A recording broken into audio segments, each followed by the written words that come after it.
time, but I am here tonight.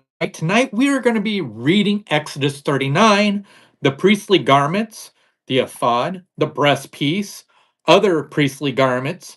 Moses inspects the tabernacle, and let me see. And that's going to be it. So after we get done with this, we only have one more chapter of Exodus before we move on to, is it Leviticus? Yes, Leviticus, the next book. So as soon as we get up there, we'll start reading these.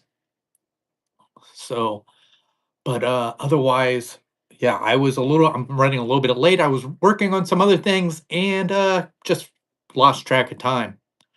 So we're going to get ready to start here in just a moment. So here we go. So this is Exodus 39, the priestly garments. From the blue, purple, and scarlet yarn, they made woven garments for ministering in the sanctuary. They also made sacred garments for Aaron, as the Lord commanded Moses. The ephod, that they made the ephod of gold and of blue, purple, and scarlet yarn and of finely twisted linen. They hammered out thin sheets of gold and cut strands to be worked into the blue, purple, and scarlet yarn and fine linen.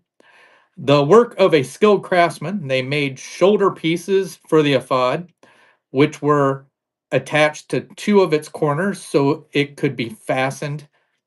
Its skillful woven waistband was like it, of one piece with the ephod and made with gold, and with blue, purple, and scarlet yarn, and with finely twisted linen, as the Lord commanded Moses. They mounted the onyx stones in gold filigree, setting and engraved them like a seal with the name of the sons of Israel. Then they fastened them on the shoulder pieces of the ephod as memorial stones for the sons of Israel, as the Lord commanded Moses. The breastpiece. They fashioned the breastpiece, the work of a skilled craftsman. They made it like the ephod of gold and of blue, purple, and scarlet yarn and of finely twisted linen. It was square, a span long and a span wide, and folded double. Then they mounted 4 rows of precious stones on it. In the first row, was a ruby, a topaz, and a beryl. In the second row, a turquoise, a sapphire, and an emerald. And the third row, a jacinth, a, an agate, and an amethyst, and the fourth row, a chrysolite, an onyx, and a jasper. They were mounted in gold filigree settings. They were 12 stones, one for each of the names of the sons of Israel, each engraved like a seal with the name of one of the 12 tribes. For the breastpiece, they made braided chains of pure gold, like a robe. They made 2 gold filigree settings and 2 gold rings, and fastened the rings to 2 of the corners of the breastpiece. They fastened the 2 gold chains to the rings at the corners of the breastpiece, and the other ends of the chains to the setting attaching them to the shoulder piece of the ephod at the front. They made 2 gold rings and attached them to the other 2 corners of the breastpiece on the inside edge to the ephod. Then they made 2 more gold rings and attached them to the bottom of the shoulder pieces on the front of the ephod, close to the seam but just above the waistband of the ephod. They tied the rings of the breastpiece to the rings of the ephod with blue cord, connecting it to the waistband so that the breastpiece would not swing out from the ephod, as the Lord commanded Moses. Other priestly garments. So they made the robes of ephod entirely of blue cloth, the work of a weaver, with an opening in the center of the robe, like the opening of a collar, and a band around this opening so that it would not tear. They made pomegranates of blue, purple, and scarlet yarn and finely twisted linen around the hem of the robe, and they made bells of pure gold and attached them around the hem between the pomegranates.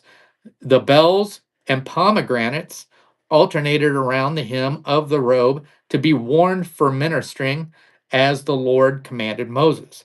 For Aaron and his sons, they made tunics of fine linen, the work of a weaver, and the turban of fine linen, the linen headbands, and the undergarments of finely twisted linen.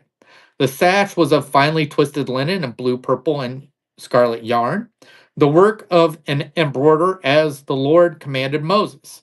They made the plate, the sacred diadem, out of pure gold and engraved on it like an inscription on a seal, holy to the Lord. Then they fastened a blue cord to it to attach it to the turban as the Lord commanded Moses. Moses inspected the tabernacle. So all the work on the tabernacle, the tent of meeting, was completed. The Israelites did everything just as the Lord commanded Moses.